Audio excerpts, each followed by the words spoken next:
He was the lowest rank on that pitching flight deck, boots soaked from sea spray, when the F-18 started sliding sideways toward the edge like it had a mind of its own. Everyone else was shouting orders that didn't match what their eyes were seeing, but Alex Rivera just stood there for half a second, heart hammering, wondering if this was the moment his whole life had been quietly preparing him for. Alex was 23, the kid they sent for coffee runs and spare parts nobody else wanted to chase down.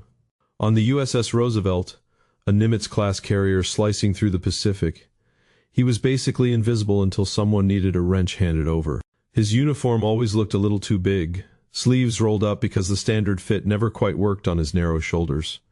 But tucked in his back pocket was that faded red handkerchief, the one his old mentor Chief Harlan had pressed into his hand on his first day. "Keep it dry, kid. Things get slippery out here," Harlan had said with that half-smile, like he knew secrets the manual never covered. Alex had laughed it off back then, used it once to wipe grease from his hands, and mostly forgot it existed until the wind picked up that afternoon. Chief Harlan had taken him under his wing months earlier, not because Alex asked, but because the chief saw something in the quiet way the kid watched everything. Late nights in the hangar, away from the others, Harlan would run him through old scenarios, stories from carriers in worse storms than this one. "The deck lies to you, Alex.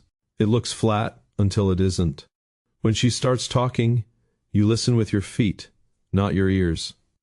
And then that line that stuck with Alex like a tattoo on his brain. "When everything slides, the ones who stay calm don't save the plane. They save the men who still can." Alex had nodded, thinking it was just old sailor talk. He didn't know he'd need it so soon. The world on that carrier was a living thing, steel and salt and constant roar of engines, waves slapping the hull like impatient hands. The flight deck crew moved in their color-coded jerseys, yellow for handlers, green for maintenance, all of them tied together by years of drills and shared coffee. But today the ocean had other plans. A sudden swell had the ship rolling harder than expected, and one of the chained F-18s, call sign Viper 2, broke loose. The chain snapped with a sound like a gunshot. The jet started its slow, terrifying drift across the wet deck, nose turning toward the catwalk and the dark water beyond. Pilots were still inside the cockpit, one yelling into the radio, but the wind and the engines drowned most of it. Stay with me here, because what happened next changed how every single person on that deck looked at the lowest-ranked kid they'd been ignoring. At first, it was just a small, wrong note. A sailor in blue shouted for more chains, but the jet kept moving, tires finding no grip on the soaked surface. Then the crack widened. Another swell hit, and the plane picked up speed, its wingtips scraping a barrier with a screech that made stomachs drop. Full emergency now. Alarms blaring, men running, but the jet was gaining momentum in that deadly dance toward the edge. The pilot's voice cracked over the comms. "We're losing it, deck. We're losing it." Nobody believed Alex when he stepped forward. "Chief's old drill," he said, voice steady, even though his hands were already starting to shake. "We don't fight the slide, we ride it." The yellow shirt in charge laughed once, sharp and disbelieving. "Rivera, go get coffee. This ain't training." Another handler grabbed his arm. "Kid, you're gonna get someone killed."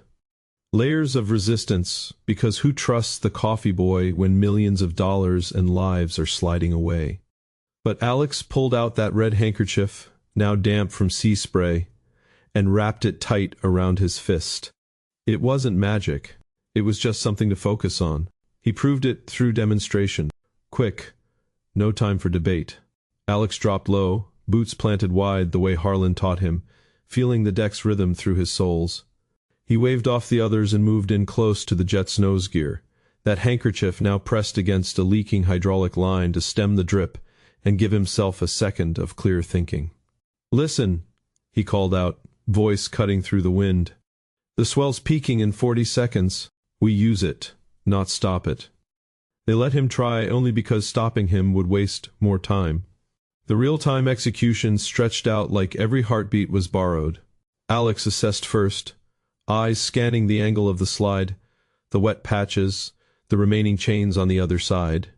His breath came short but controlled, chest tight.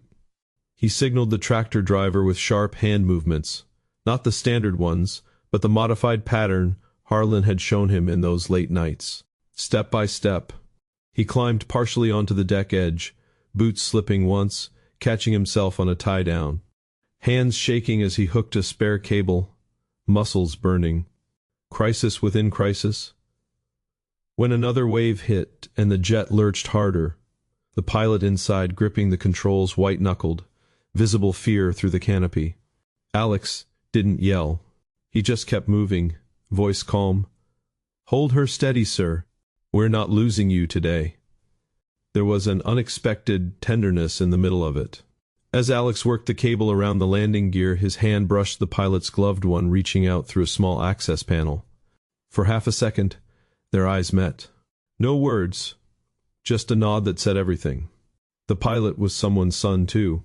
The handkerchief came out again, used now to wipe condensation from a critical gauge so Alex could read the pressure right. It had gone from grease rag to focus point to lifeline. The final approach was agonizingly slow.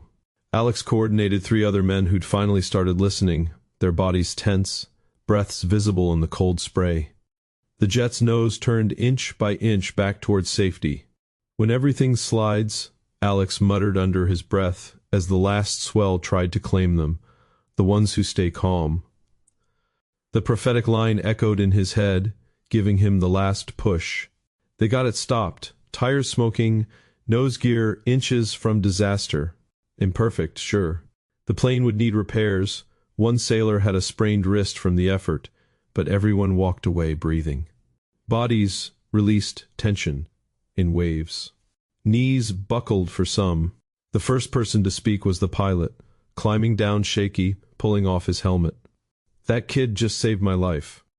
The skeptic, the yellow shirt who'd laughed earlier, stood silent for a long moment, then walked over and clapped Alex on the shoulder hard enough to sting. "I was wrong, Rivera. Damn wrong."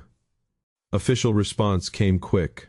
Captain on the bridge radioed praise, but it was the quiet nod from the deck chief that mattered most. Later that evening, Alex found Chief Harlan in the mess, the old man nursing coffee like nothing had happened. The red handkerchief lay on the table between them, now stained with hydraulic fluid and salt, transformed again into a badge of quiet survival. "You did good, kid," Harlan said, voice rough. "But it was never about the plane, was it?" Weeks later, back in port, Alex walked the same deck in ordinary sunlight. Everything looked different, sharper somehow. He met Harlan one last time on the pier. The chief looked smaller on land. Alex asked the question that had been burning since that day. "Why me? Why teach the lowest rank all that?" Harlan smiled, eyes distant. "Because the lowest rank is the only one with nothing to lose by listening to the deck. The rest of us, we forget how to hear it." What would you have done if you were the one everyone dismissed right when lives were sliding away? Drop your thoughts below. If this story moved you, hit subscribe and share it with someone who needs to believe in the quiet ones. The faded red handkerchief fluttered once in the harbor breeze, catching the light like a small flag of ordinary courage that refused to stay hidden.